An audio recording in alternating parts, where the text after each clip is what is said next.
It is now my sincere pleasure and honor to introduce Hillsdale College President Dr. Larry Arnn, who doesn't need an introduction.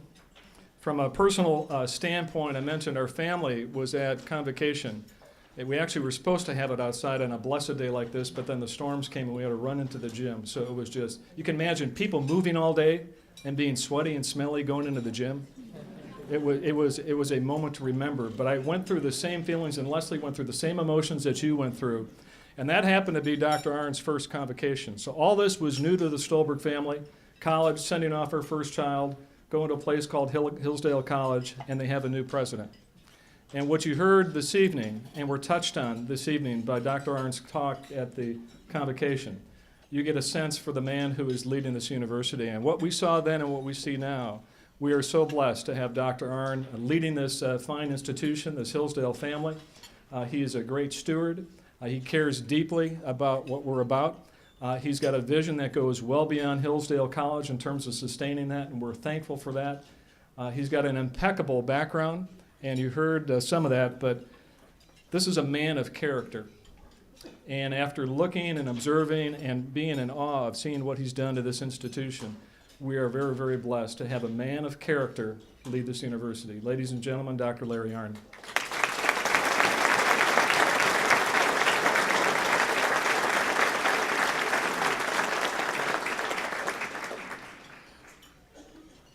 How you feeling? We're okay. How many moms cried? How many dads? Yeah. It's a more honest group this year. I think our character standard is going up. I am a very privileged person in my life, and one of them is for somebody like Todd to say what he just said about me, because there isn't a better person anywhere than he, and I'm not a better person than he is. I just get to do this. He's a wonderful man. Thank you. I want to give you more assurance and some things that might help you be part of our family. I mean a working part. I'm going to say that we have something vital to do, something that has to do with the well-being of your children as a start and as a finish, but also with the well-being of everybody, the well-being of our country. The doctrines on which our college was begun and the practices that it has and had have been thought for nearly 3,000 years now to be the key to good living on earth, and they are almost everywhere discarded. And we have to sustain them against an enormous world that has moved in another direction. Almost anywhere else you could have sent your child to college, they would not take the core curriculum that we put everybody through, including ourselves. And I will tell you, it's torture as well as joy. It's not easy. It changes the experience. Everything about the place is different because of things like that. And if you wonder sometimes, I don't know, Pete Roscoe might be in the room, but is he here? Wave your hand up, Congressman, if you're here. No, his kid's not a freshman, so he didn't come. We have a Congressman Roscom, also Congressman Aiken. Pete Roscom has become a friend of mine. His daughter is a sophomore here now. And he's, real smart and a congressman. And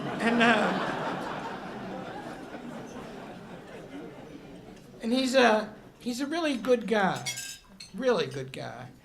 And we're opening up this Kirby Center, and every time I see him, he says, "Send me a book to read, or tell me the name and I'll get it."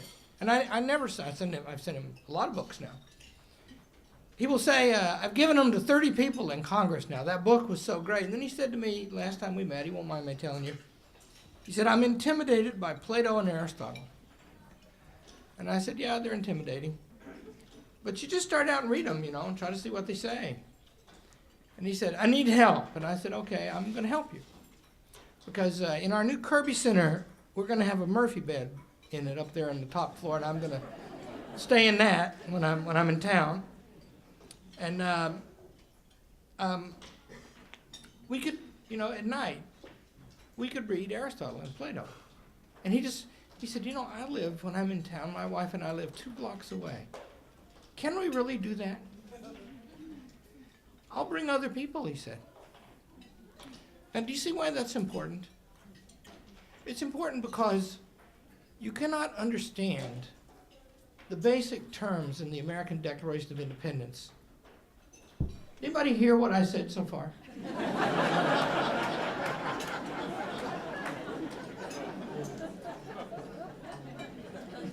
I was responding to the point from Todd that I've got to be the handsomest guy in town. I actually made the mistake of asking people at my table what I should say. And Mary Ewers, of course, gave me like 400 things to say. And I wrote them down, but I'm not going to say them because Todd already said them. Mary's got one thing on her mind. Leslie Miller said that I was supposed to say that she's a charming and attractive lady. And that she's starting some kind of scholarship fund and she wants you to help her. So you can help her. Stand up so they can see you. Come on, come on.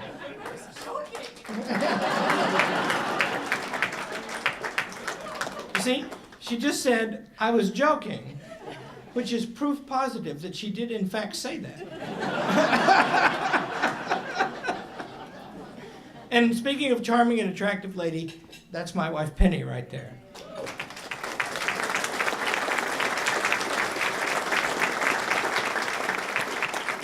And every term it happens 2 or 3 times that some kid gets a little low and gets to bawling.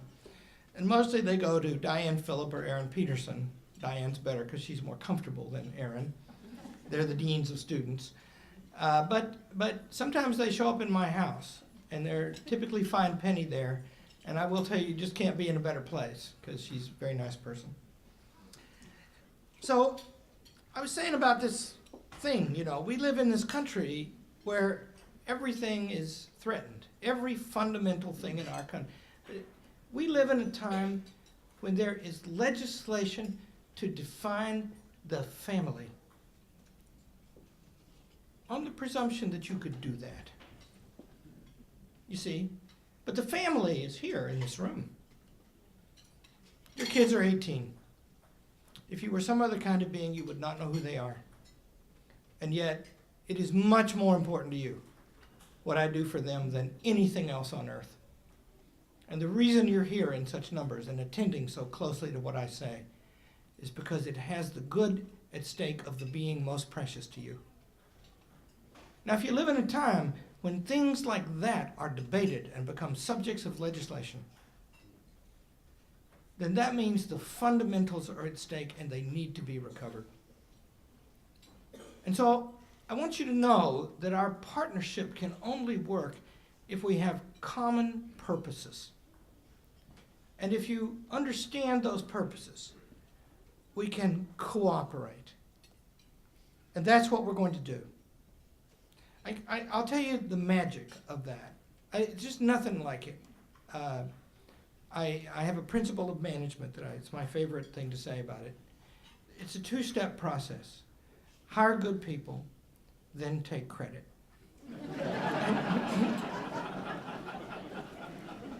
And like the parents' organization, they're just crazy. They sometimes think I'm a traitor to the college because I don't love it enough or praise it highly enough. They're so partisan about it, right? Well, part of that's them, of course. That's them. The college is pretty good, and your kid's likely to have a really good experience here. And if it's not, we're going to do everything humanly possible to fix it. That's one reason why they will. But it has to do with Mary, too, and John, for whom she works. And the point is, magic happens if you treat the world like that. Because we're doing this Kirby Center, and that's an idea of mine from forever ago, a graduate school, too, just for about 20 students. I've been working on stuff like that for 20 years, thinking that would be a great thing to do. But it wasn't my idea to teach the chamber chorus to sing patriotic and holy songs. Jim Holloman did that. And he's wonderful at it. And Nick sings for him. And it wasn't my idea for Sam Connect, a year ago. You got to go see, if you get, next time how are you going to see his painting? I think the Connects live here in town. I think you should go over there and ring their doorbell. Maybe they sent it off to Washington today. I'm afraid they did. He's painted this 12-foot long, 9-foot high of the signing of the Constitution. And I've been studying that thing forever. It'll knock you down. It'll make you cry when you look at it. It's so beautiful. And you see, he did that. Each person brings what he's got. Called to do it, not by me, by the call of the good and the true and the beautiful. The love you have for your child is a reflection of that call. And if we cooperate on that basis, we can build, and these are the two things that we are about here. And they are written in the founding document of the college in its first sentence, and they have been the aim and practice of this college for 170 years. And while we who are pledged to it live, we will not abandon this calling. And it is to build the best and the cleanest and the finest liberal arts college on the face of the earth. And by that means, to save the greatest political nation in history. If those are our aims, it will require all of us. And we are going to work together to do that. And I want you to know something else. We are not going to work together for 4 years. We're going to work together while we live and breathe. Get ready. We're going to become parents alongside you to your children. They're going to call us when they think about getting married. They're going to wonder what job is the best. Some of them will ask me personally to deploy them as if they were soldiers in an army. And they will do that because I will have treated them like equals. I will have expected the very best of them. If they ask me a question about the finances or anything else of the college, I will answer it. And they will walk around here feeling like they own the place, because they do. But ownership carries responsibility. I'll tell you a financial fact. We get our money from 3 places: from gifts, from endowment, and from you. If you pay full tuition, which only about 10% of you do, you pay for about half of it. Now that's a good thing. And if I had more money, I wouldn't charge you that much. I would only charge you as much as it takes to make sure that you and your child are urgently committed to this job. It is, in fact, is not mainly your money that we're after. Now, endowment has been up and down and rocky lately, and our endowment has done better than anybody's just about. But how's that going? Pretty good, you know. In the 20 years before I came here, the Dow Jones Industrial Average went from about 900 to about 11,000. And in the 10 years since I've been here, it's gone from 10,000 to 10,000. Gifts are really important here. And the year before last, we set a record about 37 or 8,000, I can never remember the number, people gave us money. Last year, 116,000 people gave us money. And by the way, I tell them that your kids are great and they are going to save the world. And the people say, wow, I want to be part of that. And I say the same thing on campus, like right now, for example. Now, once you know that, what you know is from the pay-in point of view, we are partners right now. But I want you to understand that is not the most significant aspect of our partnership. We have taken a pledge together. We are together now to raise these kids.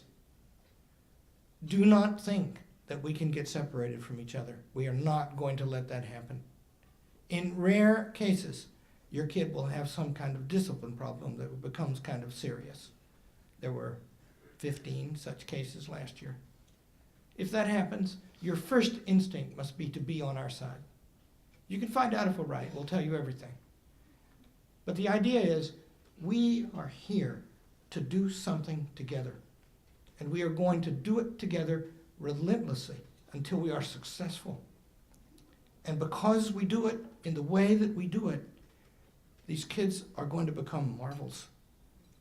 And the world is going to shake and get better because of it. Or else then we're going to redouble our efforts and double them again after that if we must. I want you to know that is the spirit of the place. We did not come here to lose, and we did not come here to quit. Thank you.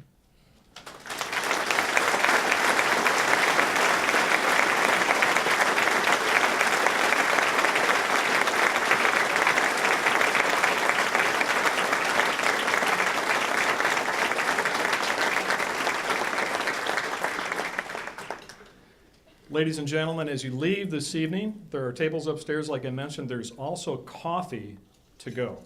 Now, if you'd like to take a tour of campus, they're going to be organizing at 6:30, I believe, right, Mary? Yes. And meeting right upstairs. So if you'd like to take a tour of campus, if you haven't already seen it by moving your son or daughter here and throw, take advantage of that. Thank you. God bless you, and Godspeed.